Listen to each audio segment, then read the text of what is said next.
In this video, I will show the solution to exercise 1. The purpose of this exercise is to review the main concepts of linear binary classification using logistic regression. And we will predict heart failure from a single feature ejection fraction. First, we need to run some code to load libraries, load some functions such as for plotting the data, and load the data set. So let's do that. So we can see that on x-axis we have scaled ejection fraction, on the y-axis we have labels, 0 for healthy samples and 1 for samples with heart failure. Next we need to feed the logistic regression model. The code's already here, and we check the accuracy to make sure that it's fitted well, and we have 0.94 on the whole set and using cross-validation, so we are happy. Our first task is to calculate and plot the decision function. So to do that, we need to generate the whole feature space, and we will take 100 samples.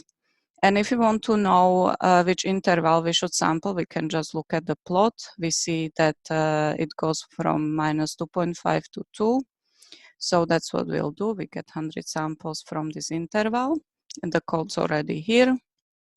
And the next task is to predict the decision function. So that's model dot decision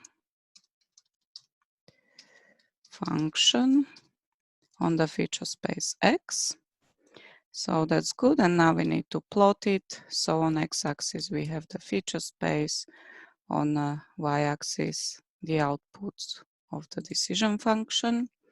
And you can see the decision function here.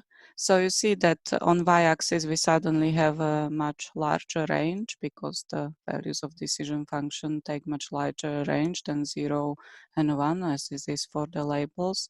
And when this decision function crosses this dotted line, which is the 0 line, that's where the decision boundary is. So next we will calculate this decision boundary. So this is our decision function, and if we set it to 0, we get decision boundary. So by rearranging, we get this simple equation. So we can access W0 and W1 through parameters intercept and coef. So let's see.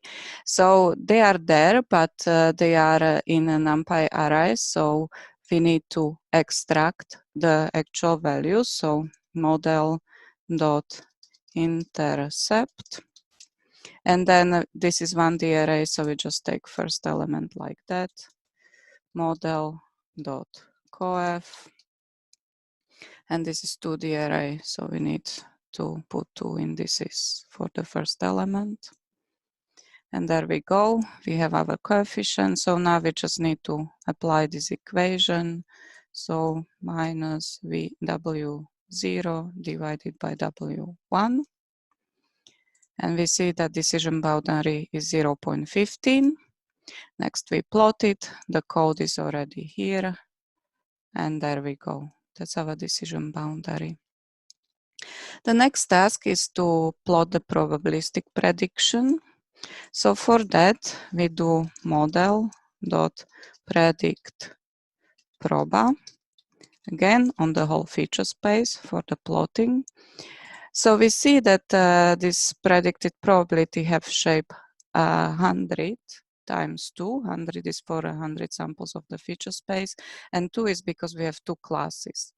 So when we plot, we need to put the class number to the second parameter, as you can see here. Code is already here, so let's plot that, and that makes sense. So red curve is probability for the heart failure, and you see that it's 1 in the region where it's clearly heart failure, and close to the decision boundary it goes to 0.5, and in the area where it's healthy it goes close to 0. So, and final task is to make a diagnosis for a patient.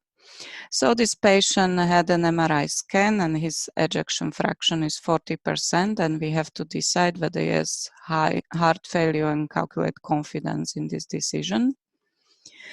So first we say, okay, our new feature X new is 40 because ejection fraction is in percent.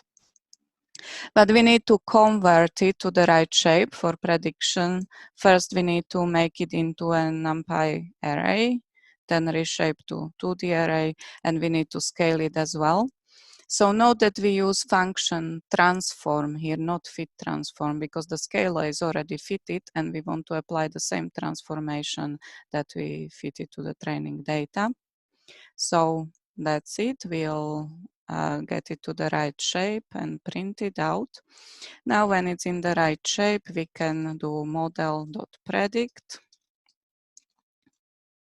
x new. That will predict the label. And finally, to predict the confidence, we will do model.predict proba on this new sample again. And you already know that this will return two values for us, one for class 0 and one for class 1, but we don't know which one is going to be, right? It's in this y new. So rather than putting 0 or 1, we will put this y new. So the first index will be 0 because we have just one element, but then second index will be depending on which class we predicted. But we have to get it to the right format. So first we take the first element so that it's a value, and this is a floating point value, so we need to convert it to integer. And then we can use it like this. So let's see what we find. So the scaled ejection fraction was minus 0.3. Predicted label was 1, so the patient does have heart failure, and the confidence is 0.82%, so relatively high. Not a good news for this patient. The patient is diagnosed with heart failure with confidence 82%. That's my answer.